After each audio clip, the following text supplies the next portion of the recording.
રાજકોટ શહેરમાં સંગઠિત ગુના આચરતા આપરાધિક તત્વો વિરુદ્ધ એમને નિયંત્રણમાં લેવા માટે માનનીય સીપી સર બ્રિજેશકુમાર જાસર અને અધિક પોલીસ કમિશનર શ્રી ચૈતન્ય મંડલિક સર દ્વારા રાજકોટ શહેર ક્રાઇમ બ્રાન્ચને સૂચના આપવામાં આવેલ હતી। આ સૂચના અન્વયે ક્રાઇમ એસીપી શ્રી ભરત બસિયા સાહેબ, પીઆઈ શ્રી ગોંડલિયા સાહેબ, પીઆઈ શ્રી ડામોર સાહેબ, પીઆઈ શ્રી જાદવ સાહેબ અને પીએસઆઈ શ્રી સીબી જાડેજા સાહેબ દ્વારા મહેનત કરી શહેરમાં છેલ્લા ઘણા વર્ષોથી સંગઠિત ગુના આચરતી અલ્તાફ 6 આંગળીની ટોળકી વિરુદ્ધ આજે ડીસીબી પોલીસ સ્ટેશનમાં જીસીટીઓસીની યોગ્ય કલમો હેઠળ એક ગુનો દાખલ કરવામાં આવેલ છે। આ ટોળકીમાં 6 સભ્યો વિરુદ્ધ 2016 થી 2026 સુધી કુલ 46 ગંભીર પ્રકારના ગુના દાખલ થયેલા છે, જેમાં લૂંટનો 1 ગુનો, મર્ડર અને અટેમ્પ્ટ ટુ મર્ડરના 2 ગુના, રાયોટિંગના 5 ગુના, મારામારીના 6 ગુના અને દારૂ જુગારના કુલ 33 ગુના ધ્યાને લેવામાં આવેલ છે। આ જે ટોળકી છે એમાં કુલ 6 સભ્યો છે, જે પૈકી 5 જે સભ્યો છે એ ક્રાઇમ બ્રાન્ચના કબજામાં છે અને એ જે 5 સભ્યોને જેને હસ્તગત કરવામાં આવેલ છે એના નામ છે તૌસીફ ઉર્ફે બાગો રહેવાસી જંગલેશ્વર, ઇમરાન બેલીમ રહેવાસી જંગલેશ્વર, અશોક ગોવિંદભાઈ સિંધવ રહેવાસી અંબેડકર નગર,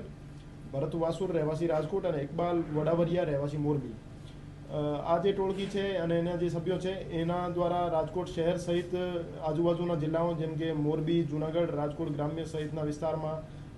દારૂ, પ્રોહિબિશન અને જુગારની પ્રવૃત્તિઓ ચલાવવામાં આવતી હતી અને મોટાભાગના જે છે એ લિસ્ટેડ બુટલેગર્સ છે અને એનું મૂળ કામ જે છે બુટલેગિંગ કરી નાના બુટલેગર્સને દારૂ સૌરાષ્ટ્રના અમુક જિલ્લાઓમાં સપ્લાય કરવાનું કામ છે। તો દારૂ જુગારની જે બદીઓ છે એને નિયંત્રણમાં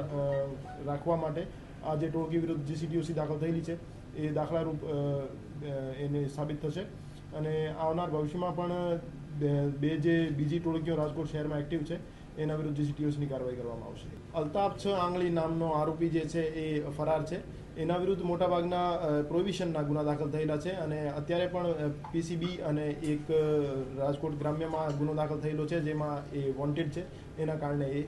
અત્યારે અમારી પકડથી બહાર છે, પણ એને ઝડપથી અટક કરવામાં આવશે। મોટાભાગના જે આ ટોળકીના સભ્યો છે એમની આજીવિકાનો મૂળ સ્ત્રોત દારૂની પ્રવૃત્તિઓ અને જુગારની પ્રવૃત્તિઓ ચલાવી અને પ્રોપર્ટીઝ ઊભી કરી એમને કિરાયા ઉપર આપવાનું કામ હતું અને એ જે સભ્યો છે એ સૌરાષ્ટ્રના જે નાના બુટલેગર્સ છે એમને